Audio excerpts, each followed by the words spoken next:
A técnica do pedreiro que calou o centurião. Ele ergue a vida sobre fundamento que não cede. Quando a tempestade provar sua casa, um detalhe que ninguém vê, vai mudar o destino dele. Ele saiu antes do sol rasgar o laranja por trás das colinas de basalto e desceu pela vereda de pó até o povoado à beira do lago. Chamavam-no Shalim, filho de Abner, pedreiro de prumo firme, mãos marcadas por cinzel e cal. No cinto pendia o prumo de chumbo batido, e o esquadro de madeira lisa roçava no quadril a cada passo. A aldeia acordava com o cheiro de pão tostando em fornos de barro, com o rangido de portões e o zumbido das conversas que se sustentavam mansas, porque as paredes de adobes escutam. Do cais saía uma linha de barcos parados como desenhos recortados no cinza das águas, e os remos, encostados, lembravam costelas de peixe. Shalim passou pela prensa de azeite onde 3 rapazes raspavam o fundo das talhas, olhou a calçada de pedras escuras e contou, sem querer, as fissuras que pediam reparo. Ele vivia de enxergar desnivelamentos que outros não percebiam, e isso o cansava no fim do dia, quando até o céu parecia torto por causa da poeira que o vento levantava do caminho. Na esquina perto do mercado ficava a banca de um coletor de tributos do governador, com um ábaco de contas de madeira e uma placa escrita em grego que poucos decifravam com segurança. Quem passava desviava os olhos, e Shalim também desviou, lembrando do pai dizendo para não deixar a amargura virar pedra na garganta. Continuou pela rua, medindo degraus com os olhos, até parar diante da casa inacabada de Mara, viúva de um tecelão que caíra do andaime 3 invernos atrás. A parede do fundo tinha rachado durante a chuva que derrubou galhos e invadiu o pátio com lama grossa, o alicerce repousava sobre areia solta e tijolo oco.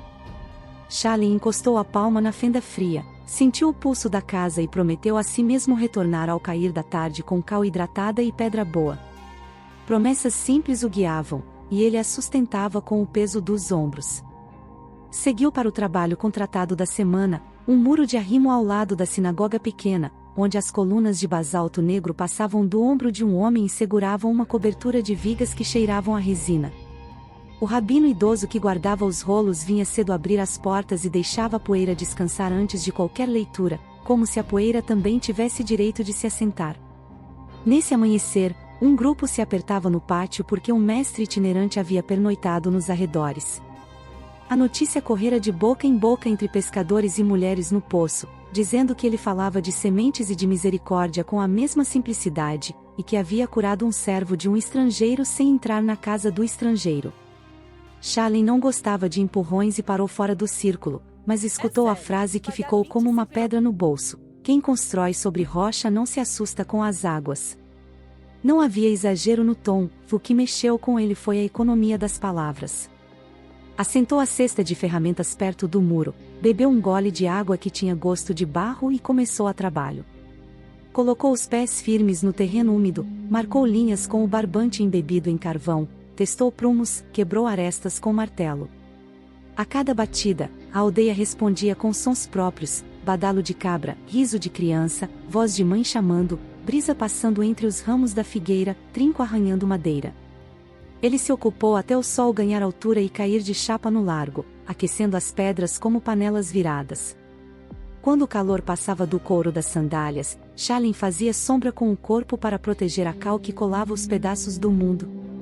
Pensava na conta do trigo, no preço do azeite, no que ainda faltava de cobre para comprar uma tábua honesta para o teto da própria casa. A esposa, Naava, sabia somar sem chamar atenção e guardava pequenos restos de fios que poderiam virar corda fina e útil. Ela cantava baixo enquanto penteava o cabelo da menina, e o som alcançava o ouvido dele quando o vento quebrava a distância entre os quintais. Não havia luxo na vida deles, mas havia arrumação. E quando falta luxo, a arrumação vira muralha. Na hora da água e do pão, ele sentou no degrau de pedra e olhou o lago, que refletia o céu num cinza estendido, como tecido lavado muitas vezes. Mordeu devagar, mastigou como quem pensa e lembrou da promessa feita de manhã sobre a casa de Mara. Havia gente que dizia que ajudar viúva era serviço que cansava duplamente, porque não pagava em dinheiro e pedia paciência, e Shalim não negava a canseira, mas o cansaço não era argumento para recusar o que a consciência afirmava como direito. Depois da pausa, voltou ao muro com o espírito alinhado. Ajustou o recheio da estrutura com pedras menores para não deixar buracos, esparramou a cal com colher larga e desenhou pelo hábito uma pequena cruz de esquadro no canto invisível, sinal de ofício. O sol seguiu, e os homens das lojas recolhiam toldos de tecido para deixar o vento circular entre as bancas. Um centurião passou a cavalo com 2 auxiliares, sem pressa e sem violência, os cascos marcaram 3 vezes o chão, e a poeira devolveu as pegadas com lentidão. Ninguém falou alto, porque quando a ordem militar atravessa uma rua estreita, as frases escolhem encostar nas paredes e ficar ali. Shalin manteve o foco nos alinhamentos, encheu um balde, lavou a colher, limpou as mãos na barra da túnica. Já era meio da tarde quando um menino correu do lado da sinagoga e disse que Mara reclamara de barulho no muro que cedia toda noite, como se respirasse. Ele respondeu que passaria ao anoitecer, e o menino voltou contente como quem carrega a resposta. Ao recolher as ferramentas, Shalin sentiu o corpo pesado do esforço, mas também o alívio de quem fez parte visível do trabalho do dia. No caminho de volta, atravessou o pátio onde alguns comentavam a fala do mestre. Ninguém discutia teorias fora do alcance, falavam de fundamentos, de chuva, de casas que duram. Esses temas interessavam a um pedreiro porque viram carne na rua. Era fácil entender o que acontece com parede sobre areia quando a estação vira e o vento muda. Chegou à casa, lavou os braços, trocou de túnica e comeu um guisado modesto de lentilhas. Naava perguntou do andamento do muro e ouviu que terminaria dentro do prazo.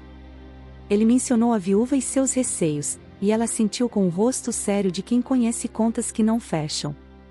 A menina pegou uma pedra lisa na soleira e pediu para o pai desenhar uma casa. Shalin desenhou um retângulo simples, colocou um triângulo por cima e riscou o queixo da base com uma faixa mais grossa. A menina perguntou por que aquela parte era mais grossa, e ele disse que era a rocha que não foge com o primeiro susto. A resposta satisfez a criança e serviu de lembrete ao homem. Quando o céu ganhou a luz do fim de tarde e os grilos começaram a costurar som nos cantos do quintal, Shalin pegou o balde de cal, o prumo, o esquadro, e saiu para a casa de Mara. A rua tinha mais sombra, e as conversas diminuíam conforme as janelas eram fechadas com tábuas que cheiravam a óleo. Mara esperava com o lenço apertado na cabeça e um olhar que buscava socorro sem teatrar. Ele pediu para ver o interior, mediu a queda com o prumo, cutucou a base com a ponta do cinzel e encontrou a areia solta. A casa tinha sido erguida com pressa num verão de trabalho farto, sem a paciência de cavar mais, porque paciência custa suor. Shalin suspirou sem drama e explicou o que precisaria ser feito para salvar a parede. Não prometeu milagre, prometeu cuidado. Enquanto falava, um cheiro de pão requintado veio da cozinha, e a mulher sorriu envergonhada por oferecer comida simples. Ele recusou por educação e por economia de tempo, mas guardou a oferta no coração como quem guarda pedra rara. Marcou um sulco ao longo da base frágeis, preparou escoras, deixou instruções para a noite, e combinou de voltar com 2 pedras grandes do pedregal. Naava entenderia, pensou, porque ela sabia distinguir entre capricho e dever. Voltou para casa com as mãos brancas de cal e a cabeça cheia de medidas, e adormeceu com o rumor do lago atravessando a noite como uma respiração larga. Sonhou com rocha. Na manhã seguinte, o céu veio de um cinza assentado que prometia chuva fora de época, e os pescadores amarraram com zelo as embarcações para evitar sustos. Shalin foi ao pedregal no sopé da colina e escolheu 2 lajes de basalto com veios claros, tocando as superfícies com o nó dos dedos como faria um ourives que testa metal. Ele preferia pedra que responde ao martelo com som limpo, porque pedra que canta reto não trai a parede. Carregou as lajes com a alavanca improvisada e corda que arranhou a palma, desceu com cuidado, parou 3 vezes para recuperar o fôlego, e não se queixou. Ao chegar à casa de Mara, encontrou a vizinhança parada na porta, cada um com um palpite sobre onde a parede deveria começar de novo, e ele ouviu sem diminuir ninguém. Depois pediu silêncio curto, explicou a ordem das etapas e desenhou no chão o retângulo do reforço, traço firme de quem conhece o desenho que sustenta peso.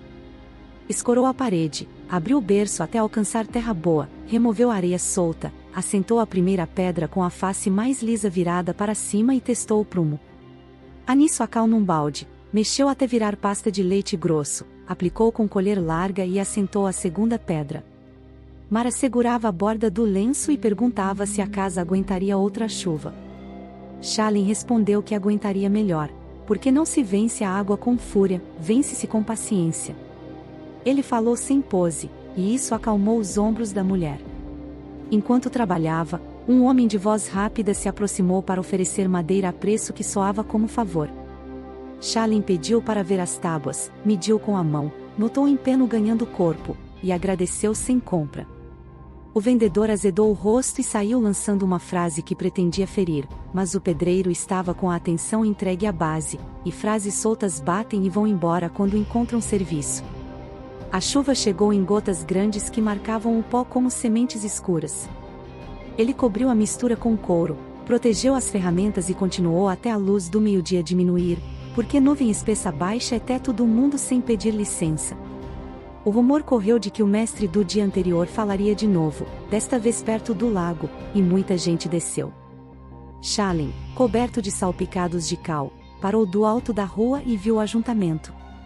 Não havia teatro, havia imagem viva. Um pescador ao lado comentou que a fala parecia martelo de ferreiro: não grita, bate no ritmo e resolve. Shalin sorriu por dentro e voltou ao que era seu. Ele se lembrava do pai dizendo que a justiça mora nos detalhes invisíveis, como os rejuntes que ninguém fotografa, e decidiu caprichar além do combinado. Ajeitou cunhas, bateu com um maço de madeira até a base cantar uma nota só, e alisou o excesso para não dar lugar a acúmulo de água. O vento empurrou a chuva para o lado do quintal de Mara, mas a lona segurou, e a parede suportou o teste do dia.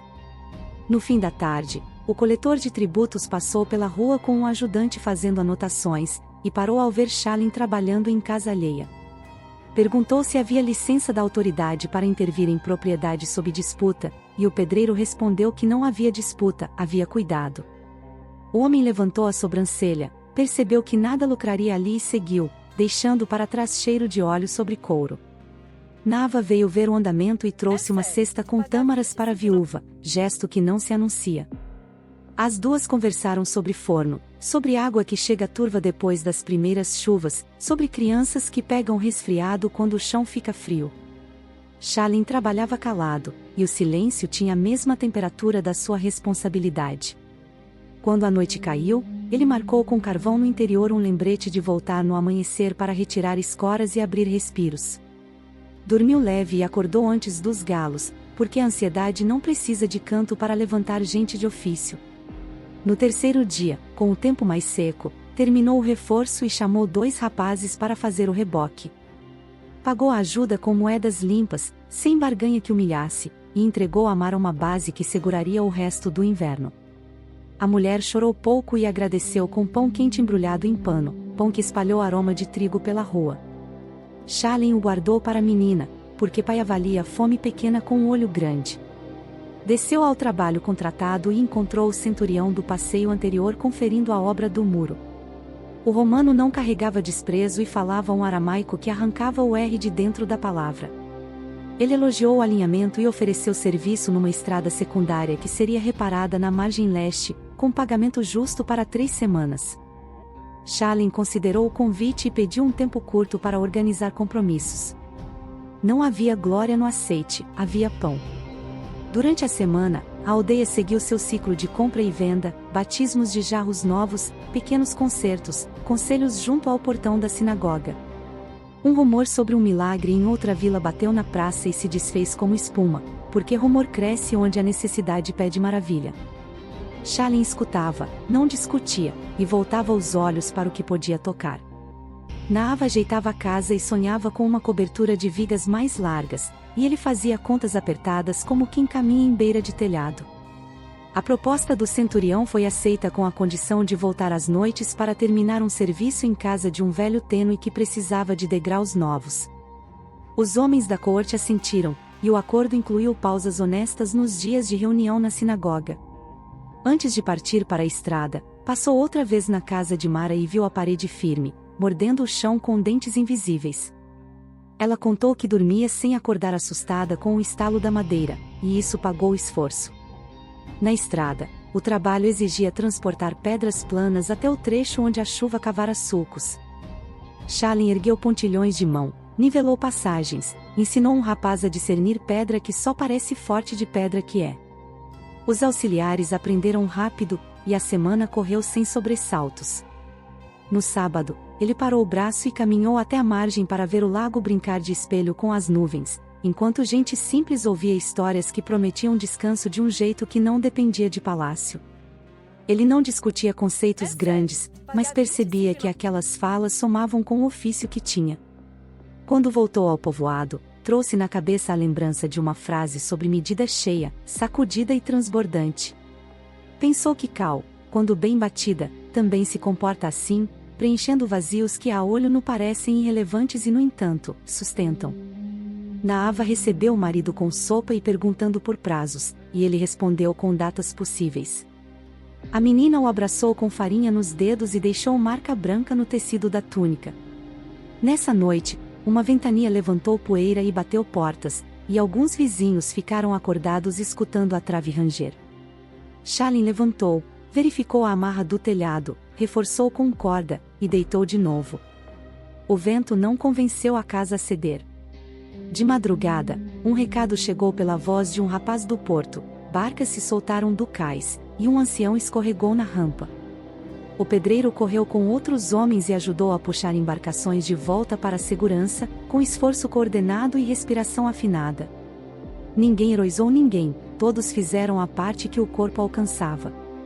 O ancião foi levado para dentro, embrulhado num manto, e o rumor de tragédia se desfez quando o homem abriu os olhos e pediu água. O dia amanheceu mais claro, e as pendências voltaram a ter o tamanho certo.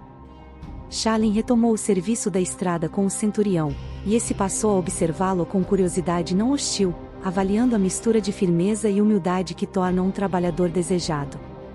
Quando a terceira semana terminou, o romano apontou uma obra maior adiante, que exigiria capataz com o olho treinado para a base e acabamento. O convite latejou na cabeça do pedreiro como um sino que chama para a decisão.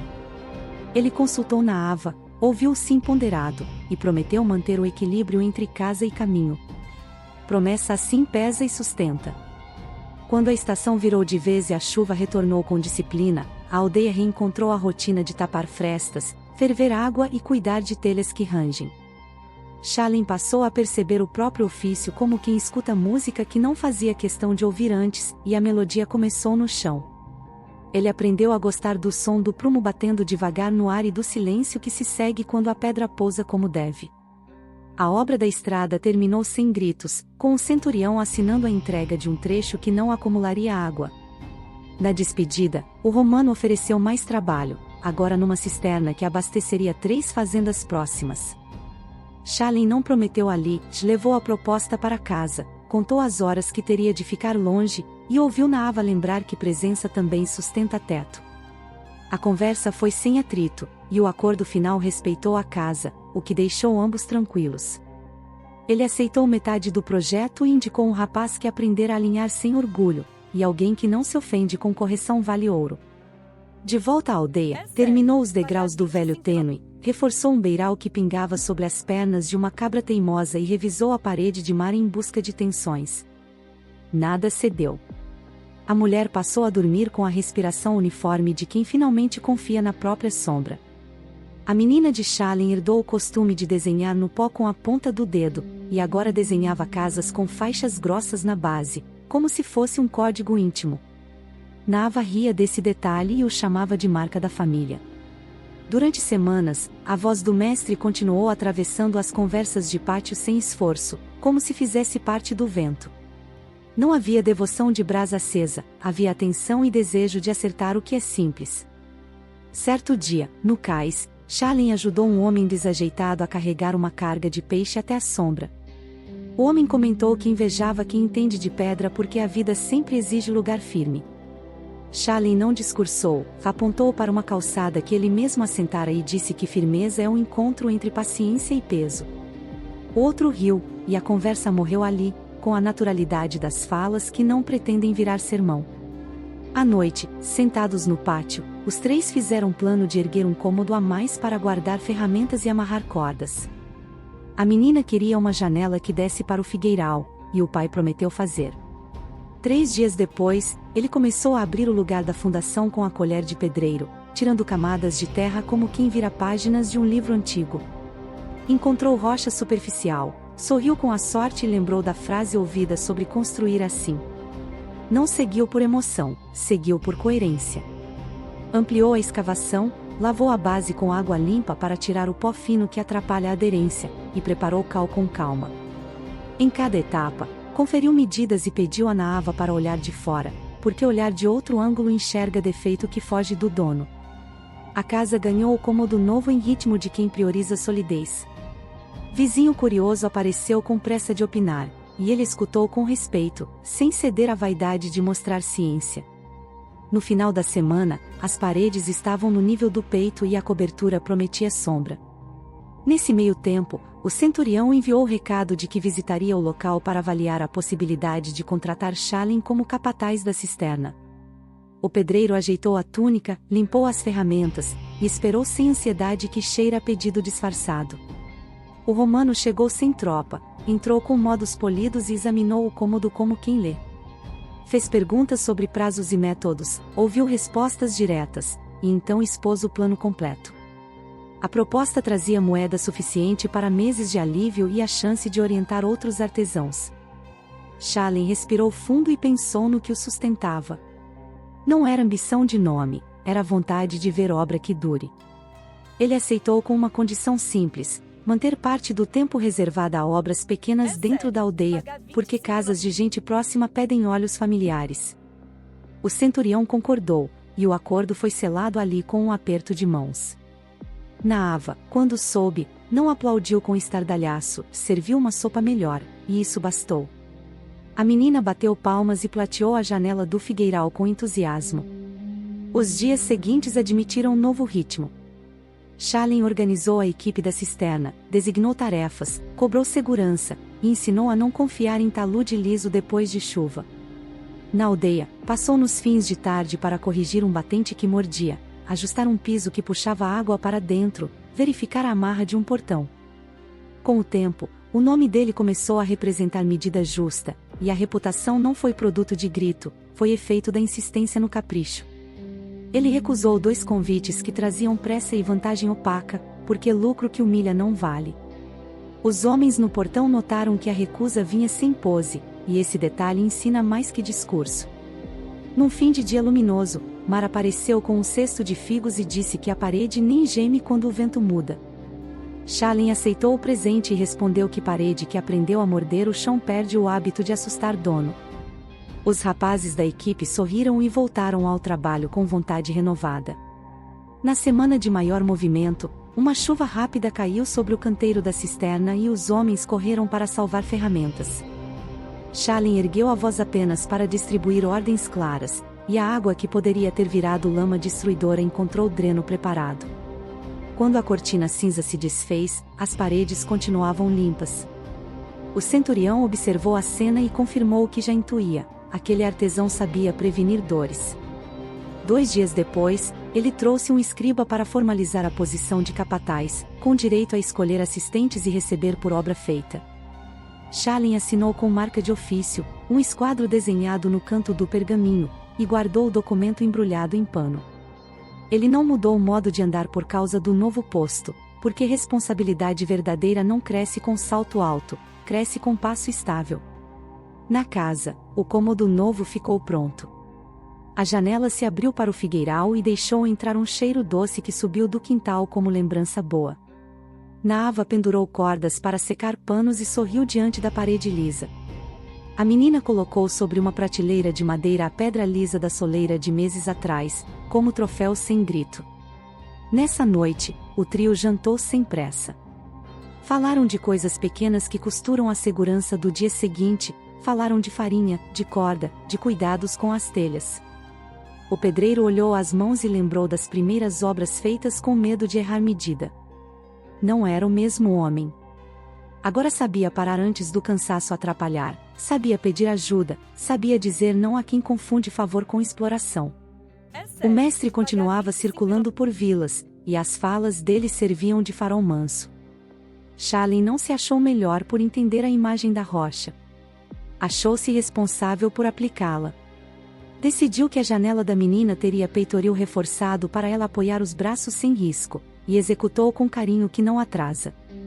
Os vizinhos vieram ver, comentaram o acabamento, perguntaram preço e saíram com ideia de melhorar as próprias casas. A aldeia inteira ganhou pequena fome de alicerce bem feito. O tempo avançou com seu compasso antigo, um pé depois do outro. Vieram dias secos, vieram ventos que anunciam mudança, e nenhum rumor de tragédia atravessou o portão.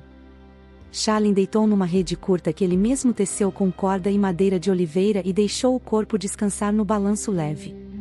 Ao longe, ouviu o lago conversar com a margem e não desejou aventura, desejou manutenção. Nava trouxe tâmaras, a menina inventou uma história que cabia num suspiro, e a casa respirou fundo.